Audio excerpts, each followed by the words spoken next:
지금 이거 단순 변심이라고 주문 잘못하셨다고 변심해 주셨는데요. 지금 고객님 지금 이건 상품 케이스 이렇게 팔아야 되는데 여기다 이렇게 스티커 부착하시면은 저희가 팔 수가 없습니다. 그래서 이거는 이제 초기 상태와 다르게 온 거기 때문에 이거는 반품이 불가하고요.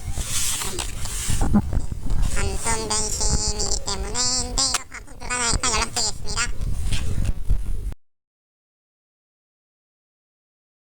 안녕하세요. 다로드입니다.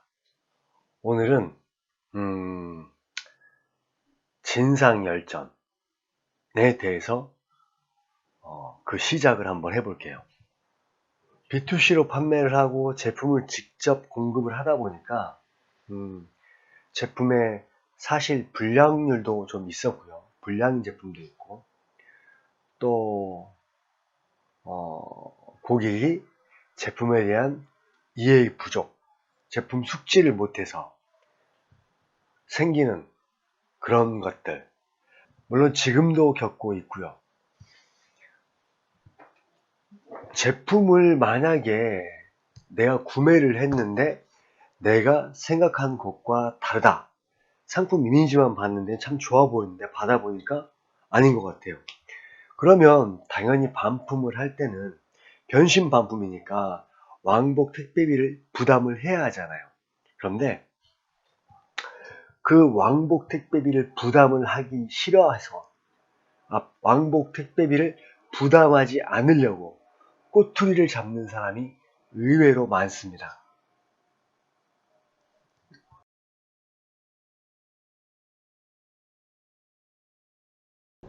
자, 이 정도로만 찍어놔도 저희가 이 영상을 증거로 소비자원의 중재 요청이 들어와도 저희가 반품을 거부할 수가 있거든요. 물론 이렇게 한다고 해도 이런 고객은 또 그렇게 말을 합니다. 보통 10명 중에서 한 3명, 뭐 5명 이상은 그렇게 얘기를 해요. 한 반 정도는. 박스값만 내겠다. 그런데 제품을 저희가 수입을 할 때 박스만 별도로 수입을 하진 않거든요. 저희가 한 장 박스값을 받는다는 얘기는 저 제품을 결국 팔 수가 없다는 얘기거든요. 중고로 판매하거나 이런 경우가 많지만 소비자 중개원에 들어가면 결국은 소비자는 반품을 할 수가 없습니다. 왜냐하면 저 박스도 상품의 일부분이기 때문이죠. 고객이 박스값 내겠다라고 하면 저는 그래요. 제가 직접 받아서 이렇게 말을 합니다. 고객님, 박스값 안 주셔도 되니까 박스를 하나 만들어 주세요 라고 말을 합니다. 그렇게 하고 중재 요청을 하죠. 꼭 동영상을 촬영을 하셔야 되는데 지식인에 보더라도 이러한 질문들이 상당히 많아요. 오늘 제가 본 또 뭐 얼마 전에 본 질문 글인데 고객이 올린 글이죠. 마우스패드를 주문했는데 2번 다 똑같은 증상의 불량품이랍니다. 판매자는 불량이 아니라는 거죠.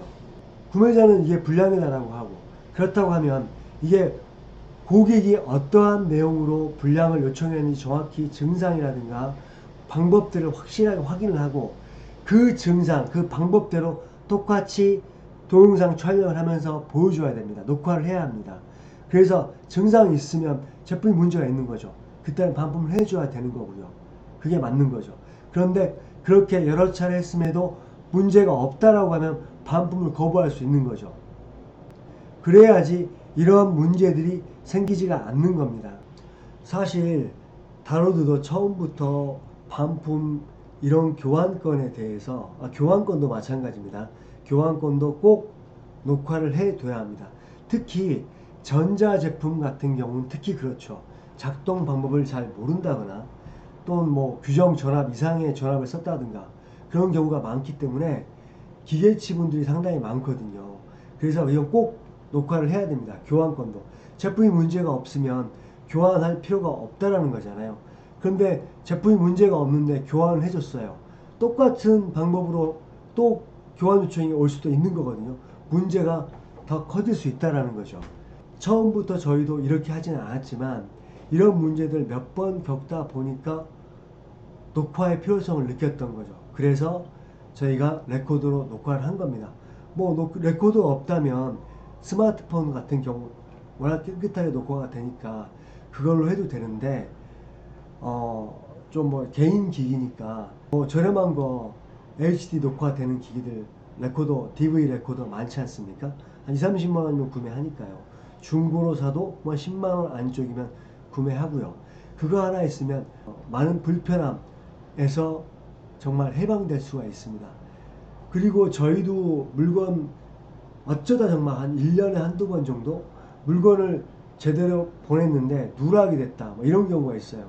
근데 이거는 지금 고객의 말만 듣고 뭐 누락되면 지금 뭐 이렇게 보냈거든요. 그래서 이것 때문에 저희가 배송도 CCTV를 녹화를 해볼까 라고 생각을 해봤는데, CCTV로 녹화를 하려고 하니까 상품 포장할 때 그냥 포장하는 게 아니라 개수라든가 상품 외부 뭐 외관 상태 또는 안에도 보여줘야 되고요. 상품 구성품들 다 보여줘서 녹화를 해야 되는데, 그렇게 되면은 너무나 포장 시간이, 패키징 시간이 많아지는 거죠. 비용 처리가 더 많이 되는 거죠. 그래서 제가 결국 포장할 때 녹화하지는 않고 있습니다. 그런 것들 한번 생각해 보시고 어떤 것이 더 나한테 효율적인지, 비용적인 부분이든 시간적인 부분이든 한번 고민해 보시고 진행을 해 보시고요.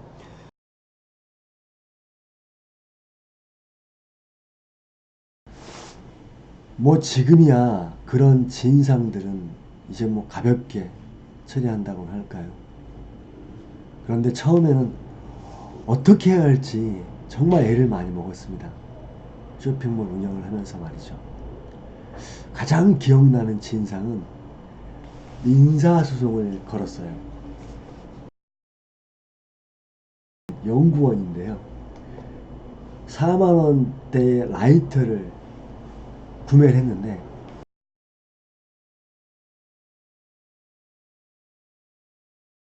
자기가 부셔먹은 거예요.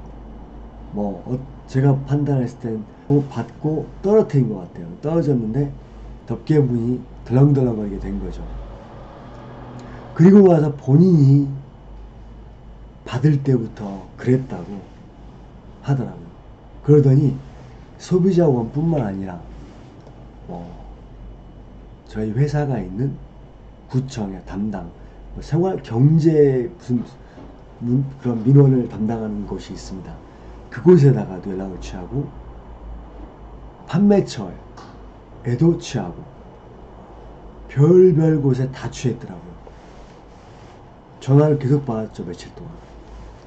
그러더니 소액 청구 소송을 낸 거예요.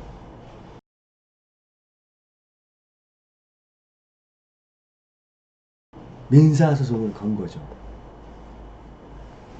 정말 살다 그렇게 해서 소장을 보니까 소장에 전자심판이 가능한 거예요.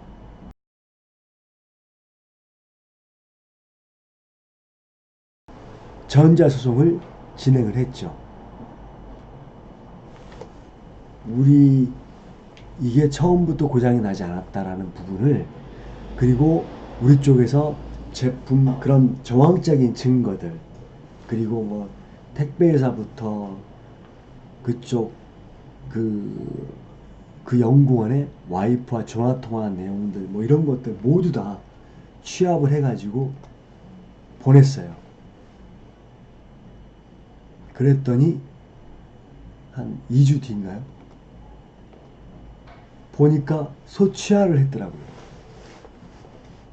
그러니까 그 사람은 처음에 어떻게 했냐면 4만원과 소액 청구 심판에 드는 비용, 인지대 해서 10몇만원, 자기 정인적인 손해보상 해서 24만원인가를 달라는 겁니다. 결국은 취하를 했는데, 아니 그러면 취하를 할 것을 그걸 왜 합니까? 분명히 이 사람은 다른 곳에서 그렇게 해서 뭔가를 자기가 원하는 바를 취했기 때문에 이번에도 또 그렇게 한 거죠. 만약에 저희가 그걸 보고 이거 민사소송까지 들어왔는데 피곤하다, 힘들다, 그래서 만약에 안 했다라고 하면, 그냥 했다라고 하면 어떻게 됐을까요? 그 사람은 분명히 다른 곳에서도 그러한 일들을 할 거란 말이죠. 사실 저는 그런 거 못 보거든요. 그래서 진상들하고 몇 번의 얘기를 나누고 또 판매처든 뭐 판매처와 얘기를 나오는 거 안 되면 소비자원 측에 중재 요청을 해주시기 바랍니다 라고 합니다. 그 이유는 우리가 아무 문제가 없음을 증명할 수 있기 때문이죠. 물론 모든 게 다 저희만이 정당하지는 않습니다. 만약에 10건이다 중재가 들어가면 한 3건, 2건은 저희 뭐 패한다고 할까요? 소비자의 손을 들어줍니다.